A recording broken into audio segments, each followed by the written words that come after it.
So, in a turn of events, Trump has said that it may be necessary to extend Obama subsidies that initially fueled the shutdowns. Um, a little bit of context: Trump, since his first term, has talked about ending Obamacare, ending the ACA, and replacing it with something better.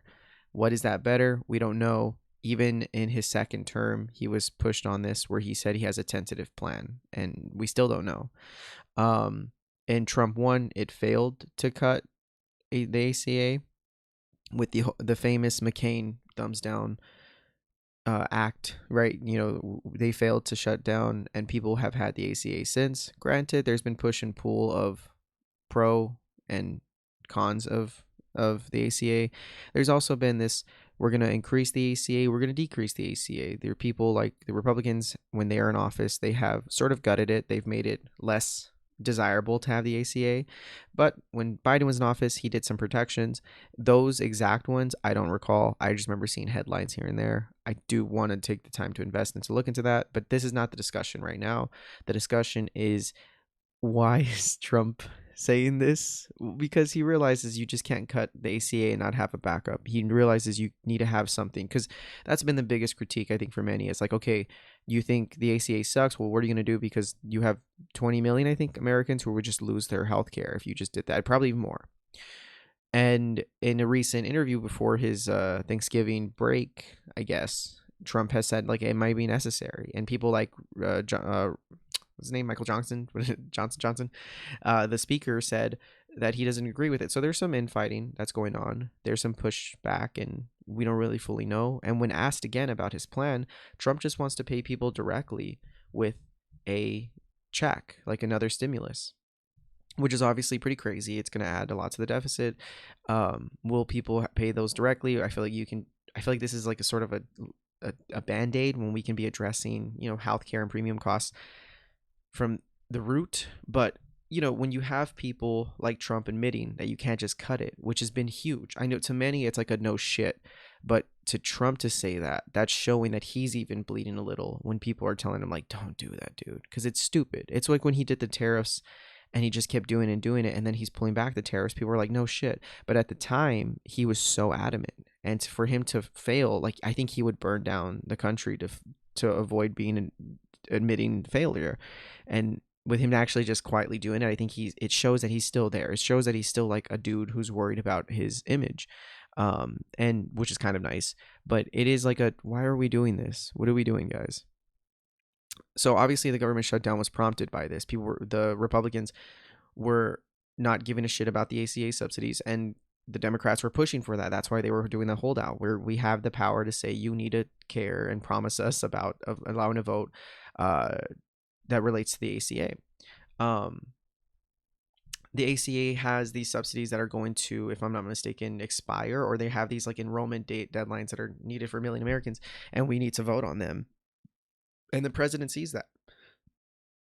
So yeah, the White House is going to pitch a plan that will include a 2-year extension of the subsidies. Um, he said it might be necessary.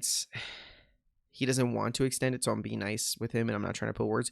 But I think reading here, we can see that he realizes that it's just not tenable to, just cut it and call it good luck, everybody. Like, and even like, is he going to get a stimulus check passed through an executive order, or is Congress going to be even okay with that? Because they're already adding too much to the deficit. You're going to need every Republican, right? So I just don't see a world where, like, we have a healthcare plan from this administration, and I just think we're back in square one, where we're at the end of the day, people are saying like the ACA isn't perfect, but it is pretty good for what it's doing right now. And maybe we should fuel it better rather than just cutting it like we've had in the past with the Trump administration.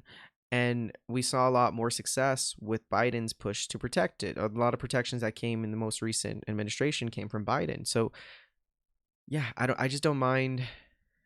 I don't mind us fighting him on this, right? Like, I think the shutdown should have been longer, but I also get why we did the shutdown, because people needed to eat, and we're going into the holidays. It's going to be disastrous. But at the same time, maybe we just got to let him drown. But at the same time, we're affecting people. So it's been a very conflicting moment for myself. But at the same time, I feel like moments like this come out and I go, okay, I'm not fucking crazy. Because I do sit here and think like maybe he does have a better plan. Maybe the ACA should shut down. Like I obviously I'm it's more of like intrusive thoughts where I'm like, I must be taking crazy pills. Like why am I what am I not seeing that these people, and at the end of the day, they're just stupid. They're just dumb.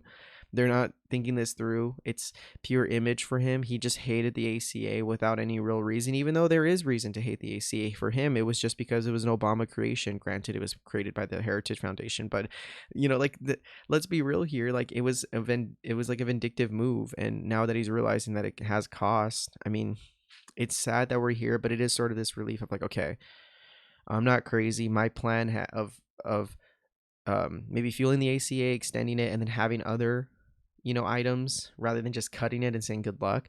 Like I feel like my medical plan as a person who wants to get into politics, it seems to be less crazy and crazy. I like the single payer system, even if it's just an option. I don't want to get rid of insurances, but I want to have more red tape. It's obviously already a red tape industry with a lot of regulations, but I don't think it would hurt to have more. I don't think it would hurt to push for a single payer at the same time, a more protected insurance, and I don't know, like is that going to fix price hikes? No, but I do like the option to make it more capitalistic friendly, to have a choice of the single payer. If you don't want it, then you can go to your employer tied insurance, and vice versa.